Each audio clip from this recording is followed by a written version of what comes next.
In Berkshire, a doctor called John Dolittle became very successful thanks to his ability to talk to animals, which led him to give up medicine to work as a vet. Thanks to his enormous fame, the doctor was given a sanctuary by the Queen of England herself, which he used as a consulting room for all creatures in need of help. There, Dolittle met Lily, an explorer with whom he fell in love, taking her on journeys around the world to save animals that had no way of defending themselves from human evil, adopting them as part of his family. And so they lived happily for many years, until one day Lily decided to go on a journey accompanied only by Polly, the couple's macaw. However, during the adventure, the girl ended up having an accident and perished alone in the middle of the sea, causing Dolittle to stop seeing people and isolate himself from the world. Many years later, a young man called Tommy is duck hunting with his uncle when he spots a squirrel in the top of a tree. Wanting him to concentrate, the man asks the boy to wait for the ducks to fly so he can shoot one of them, but when the time comes, Tommy closes his eyes and misses the shot on purpose.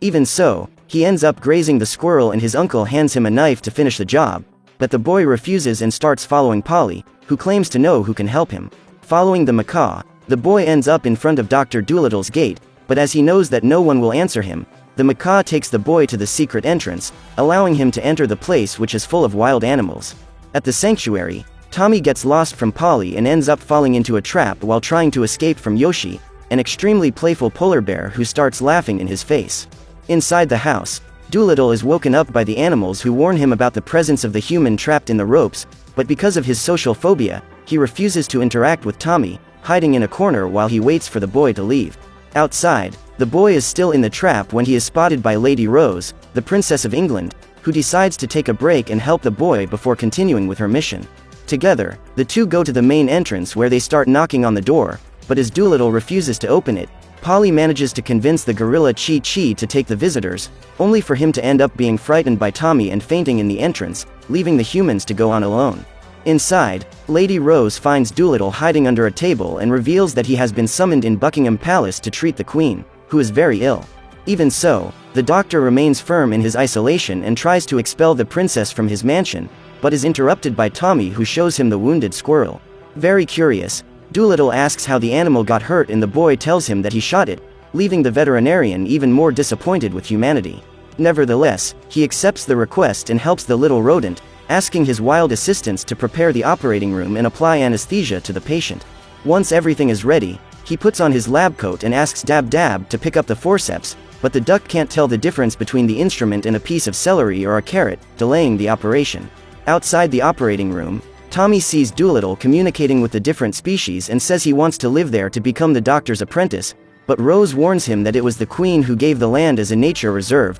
so if she perishes, the deed will revert to the British Crown and the sanctuary will be closed forever. Even though Dolittle is extremely reluctant, he knows he has nowhere else to take his animals and decides to set off for the palace to help the monarch, but before he leaves, Jip and Chi-Chi immobilize and anesthetize the doctor, leaving him unconscious so that they can clean his beard, which has become a literal rat's nest. Sometime later, the vet meets the teenagers in the main hall and tells them that he has decided to go to Buckingham Palace to help the Queen, but as the boy is not part of the mission, he orders Tommy to go home. Downstairs, the boy walks to the exit and finds Lady Rose's carriage, deciding to hide in the trunk and sneak into the royal house. Unaware that the boy is in hiding, Dolittle collects his personal belongings while the animals prepare his medical equipment, but one last thing remains to be determined: his means of transportation. Completely out of his mind, Dolittle feels he can't travel in a simple carriage and tries to tame Plimpton, a striped ostrich who gives the doctor a sweeping kick, but Yoshi manages to convince the bird to carry the vet on his back,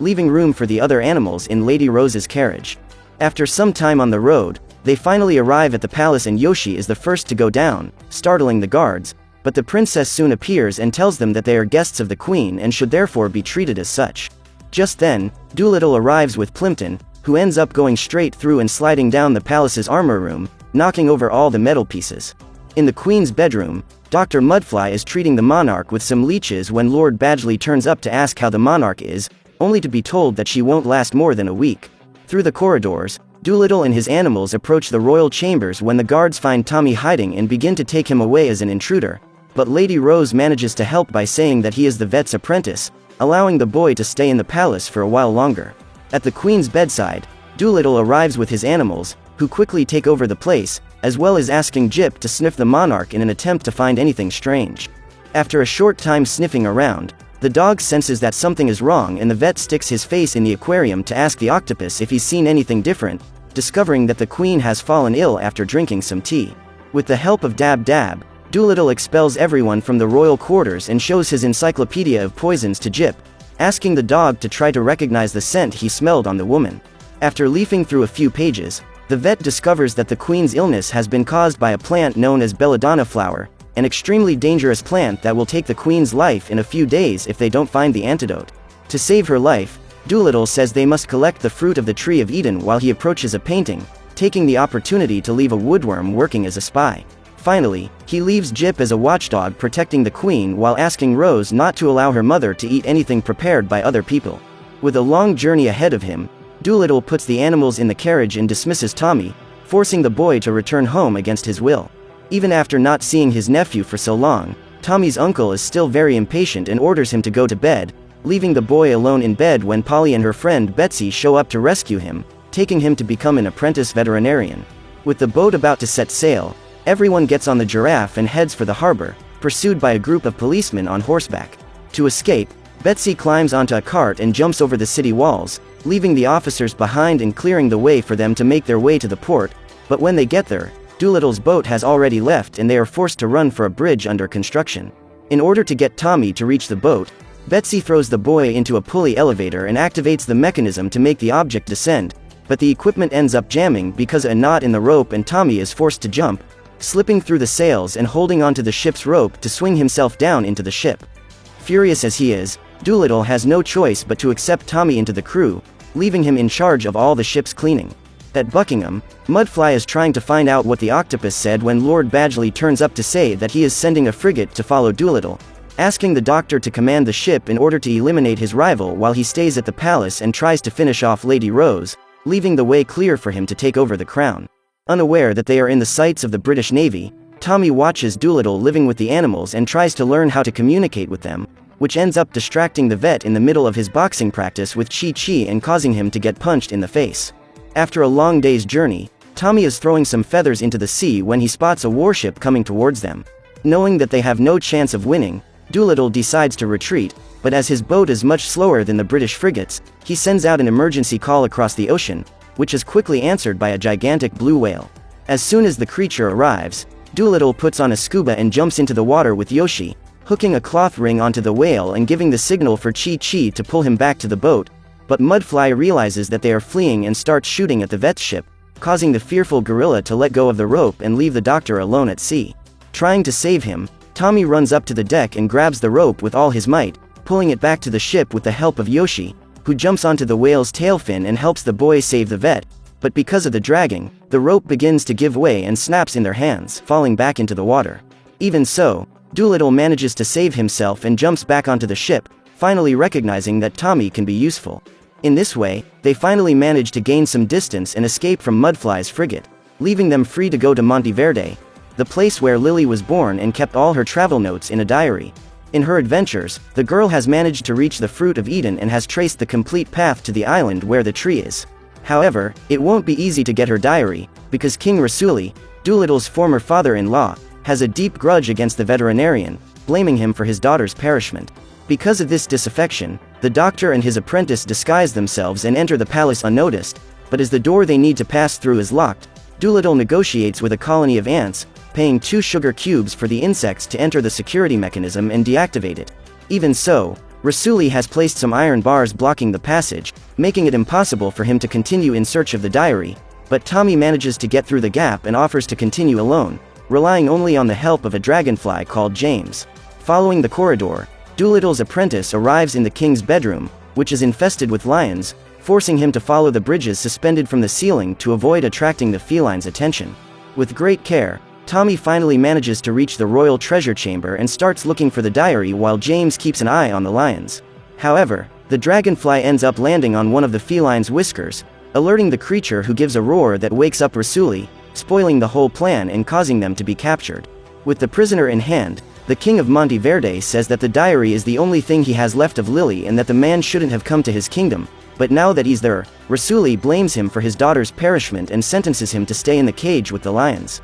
Before leaving, the man takes Tommy and chains Doolittle in the center of the cell, releasing a Bengal tiger called Barry to devour the still-alive vet. Since he has already taken care of the feline, the doctor tries to convince him that he has returned because he missed him, making the beast lie down next to him pretending to have forgiven him, but when he gets closer, Barry reveals that he is only joking and attacks Doolittle again, forcing him to use his pocket watch to reflect the sun, making the tiger run after the point of light as if it were a simple kitten. In the banquet hall, Tommy sees James landing on a candy apple and asks the dragonfly to go to the boat to ask Polly for help, causing the macaw to lead the group of animals to rescue Doolittle, distracting the humans with a dynamite stick that blows up the entire castle armory. While Rasuli and his men run around thinking they're being attacked, Barry gets tired of chasing the point of light and lunges at Doolittle, forcing Polly to fly into the tiger's face to blind him, and is quickly knocked out. At that moment, Chi-Chi sees Barry about to devour his friends and breaks the bars of the cage, entering the place to confront the tiger and save his companions. Even though he's extremely fearful, the gorilla goes all out on the predator and uses all the strength in his arms to immobilize him, hitting him with a huge knee to the lower body that leaves Barry totally disoriented. At that moment, Chi-Chi jumps on the feline's back and starts squeezing his throat, which puts him to sleep in a few seconds. On the other side of the palace, Tommy takes advantage of everyone's distraction and goes to the treasure room to get the diary, running very excitedly towards the Doolittle, but as soon as he steps into the harbor, the British Navy appears and seizes the boy at Mudfly's behest, who steals the object from his hands. In possession of the diary, Buckingham's doctor gets into the boat and signals his men to destroy the veterinarian's ship, forcing the remaining animals to jump into the water to avoid sinking with the vessel. Since he can't swim, Plimpton starts to sink as soon as he touches the water and Yoshi has to dive in to save the ostrich, taking him to shore while the boat is lost at the bottom of the ocean. Completely defeated, Doolittle meets up with the rest of the group and tells them that he will be staying in Monteverde from now on, working as the island's official doctor and veterinarian, but Rasuli appears and accuses him of having lost the diary while choosing a blade to finish him. After choosing the sword, he approaches Doolittle and tells him that he really wants to take his life, but he also says that his love for his daughter is greater and decides to allow him to continue his journey, giving him a boat as a gift so that they can continue in search of their goal. Even though the ship is falling apart, the group of humans and animals head out to sea, but as they don't know where to go, Doolittle sends some whales to track Mudfly's ship, following their lead until they reach the island where the Tree of Eden is. As soon as they arrive, the veterinarians group starts climbing the mountain until they find a large cave full of bioluminescent fungi, but the light ends up alerting Mudfly's men to their presence. With everyone under his power, the Buckingham doctor asks Doolittle for the exact location of the tree, but as he has no idea either, Mudfly takes a flag of the United Kingdom and sticks it in the ground while saying that he will revolutionize world medicine with the power of the fruit. Somehow, this activates some reddish fungi that reveal a gigantic dragon sleeping on the ceiling.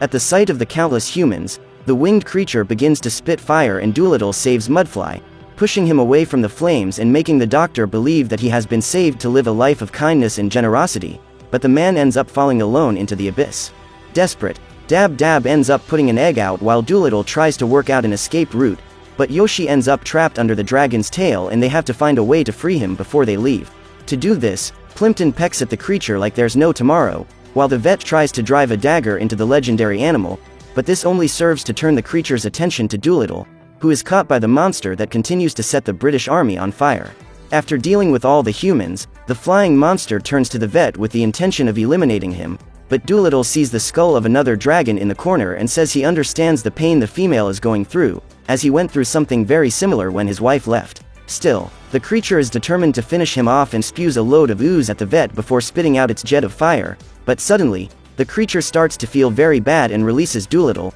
ordering everyone to leave, as they are not worthy of having the fruit of Eden. Realizing that she is in a lot of pain, the vet approaches the female and touches her abdomen, discovering that her stomach is badly damaged and about to become infected, meaning they need to perform an emergency extraction to save her life. To do this, Yoshi and the others put her aside and Dab Dab brings Doolittle a leek to perform the procedure, ridding the female's stomach of a bagpipe, dozens of armors and other junk she's eaten over the last century. After the procedure, the dragon decides to return the favor and shows the passage to the tree which is full of fruit, allowing them to take a sample and take it back to the queen, who at this point is on her last legs. Believing that his plan has worked, Lord Badgley begins his funeral speech and prepares to announce the monarch's perishment, but Doolittle manages to arrive in time and shows him that he has obtained the fruit to make the antidote. Furious, Badgley orders them all to be arrested and the royal guards begin to surround them, causing Doolittle to throw the object at Tommy, who squeezes the fruit, dropping the essence of Eden on the queen's lips, who wakes up almost instantly,